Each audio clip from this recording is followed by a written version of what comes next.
Alors sur un site là, il y a un mec qui s'est, on peut le dire, il s'est fait chier hein, pour le coup.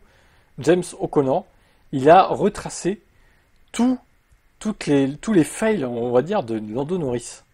Alors la lecture reste peut-être un peu longue, on va essayer de tout faire quand même. GP du Brésil 2023 Sprint, ce furent les premiers signes montrant que Lando Norris avait des difficultés avec son esprit de course alors qu'il courait en tête. Une série de gains de performance significatifs de McLaren à partir du milieu 2023 les a rapidement déplacés au milieu de peloton vers l'avant de manière constante, bien que Verstappen ait été généralement intouchable pour les victoires en course et le championnat il y a 2 ans. Cependant, après avoir décroché la pole position du sprint F1 à Interlagos, Norris a eu l'occasion de marquer un point. Bien que son départ ait été plutôt bon et qu'il ait pu au moins serrer Verstappen à l'intérieur, il a laissé la porte ouverte aux Néerlandais. Le quadruple champion du monde n'a pas eu besoin d'une seconde chance pour s'élancer à l'intérieur et prendre la tête au premier virage. Plus tard dans le premier tour, le pilote McLaren a été surpris en train de dormir par George Russell dans le virage 10, alors que le pilote Mercedes a fait un grand mouvement pour être regardé son britannique à la P3 à ce moment-là. Alors, Chine 2024 sprint, en pole position après une brillante performance sous la pluie, Norris a tout gâché dans les 15 premières secondes de la sprint. Lewis Hamilton a pris un meilleur départ et a pris la tête à l'approche du premier virage.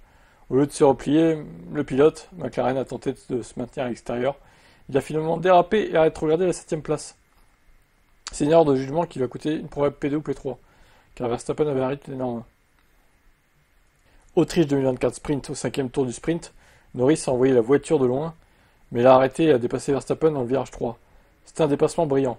Travail terminé, il aurait dû l'être, vu qu'il avait le DRS en descendant vers le virage 4. Cependant, pour une raison quelconque, il a laissé l'intérieur ouvert et Max Verstappen n'allait jamais refuser cette opportunité, puisqu'il est redescendu directement à l'intérieur avec un mouvement tout aussi brillant sur les freins. Ah ouais, non mais là, c'est clair qu'il a merdé là. C'est pour ça, au final, il avait voulu se rattraper, entre guillemets, sur la course principale le lendemain, et il s'est passé ce qui s'est passé. Piastri a réalisé une meilleure sortie de virage 5 alors que Norris a été compromis et a balayé l'extérieur dans le virage 6.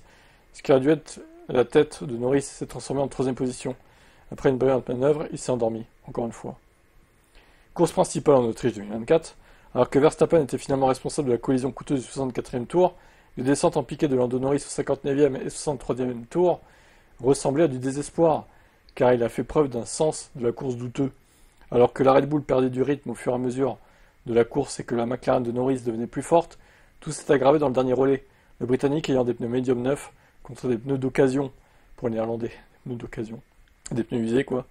Même si le contact qui a causé les 2 dégâts et l'abandon dans le cas de Norris était certainement la faute de Verstappen, le Britannique aurait déjà dû avoir quelques secondes d'avance. C'est vrai. Belgique 2024, dans l'un des moments les plus étranges de la course automobile, Lando Norris s'est retrouvé côte à côte avec Piastri dans le premier virage pour la 4ème place. À la sortie du virage, il a heurté le vibreur extérieur et a enfoncé ses roues gauche dans le gravier, alors qu'il avait largement la place pour rester en piste, cependant cédant des positions à Russell et Sainz. Une journée où il aurait dû prendre des points à Verstappen finalement, il a terminé une place derrière lui à l'arrivée. La question de savoir, Italie 2024, la question de savoir si McLaren aurait dû utiliser les consignes d'équipe pour aider Norris au championnat des pilotes était valable selon l'opinion de cet écrivain. Partir en pole position, il a mené la première chicane et semblait avoir la situation sous contrôle. Cependant, à l'approche de la 2e chicane, Piastri a réalisé un dépassement audacieux et brillant sur le Britannique. Norris a été agressé. Ah, il va porter plainte Lando du coup.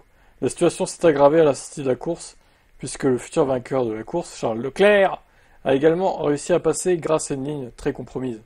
Lors d'un week-end où il aurait pu gagner ou au pire terminer 2e, il n'a terminé que 3e. Le manque de rythme de Verstappen et de Red Bull a vraiment aggravé la situation.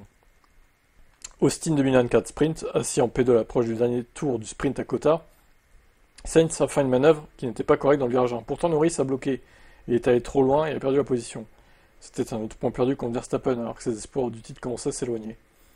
Course principale à Austin, parti en pole position, Norris avait l'occasion de récupérer quelques points au championnat alors que beaucoup pointeront du doigt la controverse en fin de course où Norris a dépassé hors de la piste et a reçu une pénalité lorsque son rival pour le titre a également quitté le circuit. C'est le départ qui avait été particulièrement médiocre. Avec Verstappen en première ligne à ses côtés, le pilote britannique n'avait plus qu'à couvrir l'intérieur du virage 1. Oui, bon, ça je m'en souviens aussi, hein. Pour conserver sa place et à condition d'avoir un bon départ. Cependant, il a laissé la porte grande ouverte une fois de plus, et le Néerlandais était toujours prêt à foncer. Ça a permis à Leclerc de prendre la tête, tandis que Norris retrogardé 4e. Chine 2025 sprint. Une mauvaise performance en qualif au sprint. Norris s'est rendu la vie encore plus difficile en chutant de 6e à 9e place dès le premier tour. Alors qu'il s'apprêtait à freiner dans le virage 6, Il a heurté le vibre à l'extérieur, se prenant un peu de terre. Il n'avait plus d'adhérence au milieu du virage, et en sortit à cause de la poussière sur ses pneus, perdant 3 places. Une autre erreur déconcertante. Bahreïn 2025 en lutte avec Charles Leclerc pour la 3e place. Dans ces dernières minutes du Grand Prix de Bahreïn, Norris a cherché à faire une avancée au virage 1, au début du 46e tour. Le pilote Ferrari s'est dirigé vers l'intérieur pour couvrir le virage 1, alors que le Britannique cherchait à descendre par l'extérieur ou même potentiellement à se préparer dans la descente vers le virage 4 pour effectuer le dépassement. Il s'est retrouvé bloqué. Bien qu'il ait finalement réussi à rattraper Leclerc, il a gaspillé des tours supplémentaires pour essayer de rattraper Russell pour la 2e place. Vous vous rendez compte que là, 2025, à part Melbourne, bon, il a fait une course propre, et pour l'instant, il y a toutes les courses concernées. Hein. Ou presque. Peut-être qu'il manque Miami aussi, du coup. Lors du Grand Prix d'Arabie Saoudite, Norris a réalisé une des pires performances de course que vous puissiez voir. Après un accident en qualif qu'il a laissé en P10, il a remonté le peloton et s'est retrouvé derrière Hamilton. Néanmoins, il s'est finalement privé d'une véritable chance de P3 à cause d'une bataille qui aurait dû se terminer beaucoup plus tôt. Norris a doublé Lewis dans l'avant-dernière zone DRS à 2 reprises avant le dernier virage. Hamilton a utilisé le DRS dans la ligne droite principale pour le doubler à chaque fois. Finalement, Norris a réussi à s'en sortir et n'a pas dépassé avant le dernier virage, tentant de rester dans la ligne droite principale à la 3e tentative. Il a mis du temps à le comprendre, ça, hein, qu'il fallait faire ça, du coup. Grand Prix du Canada 2025, lors de sa dernière participation à Montréal, Norris a commis une erreur de pilotage énorme. Il a donc percuté Piastri, on l'a vu, mais inexplicablement, il a percuté l'arrière, alors qu'il essayait de créer un espace à l'intérieur qui n'a jamais existé. C'est un geste déroutant, et le dernier exemple en date d'un très mauvais sens de la course de la part de Norris. Il a actuellement 22 points de retard sur son équipier. La course automobile n'a pas été le seul problème de Norris. Depuis les mises à jour révolutionnaires apportées par McLaren à partir de la mi-2023, qui les ont transformés en une équipe de premier plan, Norris a également commis trop d'erreurs dans d'autres domaines. Fin 2023, il s'est lancé 10e au Qatar après avoir été hors piste lors de ses 2 passages en Q3. Il était éliminé en Q1 au Mexique suite à une erreur. Lors de sa dernière tentative à Abu Dhabi, il a subi une grosse glissade dans le dernier secteur, ce qui lui a coûté une première ligne. Bien qu'il ait réalisé de nombreuses bonnes performances en qualif en 2024, Norris a sous-performé lors de celle de Miami Sprint. La saison 2025 a été une année très difficile pour l'instant, en qualif. Il a évoqué ses difficultés avec la MCL39. De très mauvaises performances lors du sprint de Chine et de Bahreïn l'ont laissé 6e sur la grille. Il a chuté en Q3 à Jeddah. Des erreurs dans ses tours à Montréal l'ont propulsé 7e sur la grille. Outre les sprints de Chine, Monza et Kota mentionnés ci-dessus, Norris n'a pas non plus réussi à mener à la fin du premier tour après avoir démarré en pôle en Espagne, en Hongrie, Pays-Bas et au Brésil l'année dernière. Lors du week-end du Grand Prix de Singapour de F1 en 2024, où il était écrasant et dominé et opérait à un niveau dont Michael Schumacher, Lewis Hamilton ou Verstappen, etc., aurait été satisfait en termes de rythme, même à ce moment-là, des questions pouvaient être soulevées car Norris a failli se cracher à plusieurs reprises, avec une grande avance. Il a également commis une erreur lors de la procédure de départ interrompue au Brésil, alors qu'il s'est lancé pour un 2e tour de formation. Norris a eu une chance incroyable d'échapper à une pénalité, compte tenu du dégagement d'une grue qui tentait de dégager la voiture de Lance Stroll au virage 4. Alors on arrive sur la fin. Norris est incontestablement un pilote très rapide. L'an dernier, il a dominé son équipier en qualif, même si l'Australien n'en était qu'à sa 2e saison. Son rythme de course et sa gestion des pneus étaient également supérieurs à Piastri. Il a également été exceptionnel sous la forte pression à Abu Dhabi, permettant à McLaren de remporter le championnat des constructeurs. C'était leur premier depuis 1998. Il est donc capable de briller dans les moments importants. Même si ce n'est pas suffisant d'ailleurs, cet auteur prédisait son titre en 2025. Malheureusement pour lui et ses nombreux fans, Norris commet généralement trop d'erreurs coûteuses. Ce taux a explosé cette année en qualif. Le talent de Norris est très loin des pilotes de référence de la grille actuelle, comme Leclerc, Alonso, Hamilton, Verstappen, quand elle se sent capable de courir proprement comme elle a démontré à Imola. J'aime bien la précision pour Max, le petit tacle au passage. Tous ces pilotes ont une longueur d'avance dans ce domaine. Si on évaluait son talent selon le système de qualification actuel, il serait éliminé dès la Q1.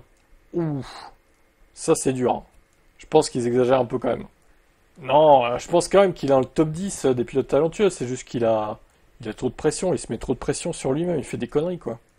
Grâce au progrès significatif d'Oscar Piastri cet hiver, la bataille au sein de McLaren est désormais très serrée.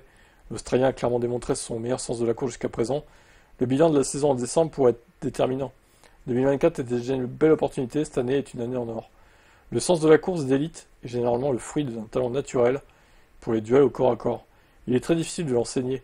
À moins que Norris ne trouve des moyens de s'améliorer dans ce domaine, ses chances de remporter le championnat des pilotes de F1 seront quasi nulles. 10 minutes on a mis pour lire l'article. Il était long, mais c'était intéressant de nous résumer ça quand même. Bravo à l'auteur qui s'est bien embêté pour le faire. Bon, moralité de tout ça les gars, Norris, sera-t-il un jour champion du monde ? Pas sûr du coup, hein. Ou alors, il faut vraiment qu'il fasse un travail sur lui-même, qu'il prenne un coach mental, qui l'aide à s'en sortir dans les courses, et à pas craquer en qualif aussi, au passage, ça serait bien, pour qu'il réussisse à récupérer des points sur son équipier. Mystère. Comment ça va se finir tout ça? Je sais pas. On verra bien, écoutez.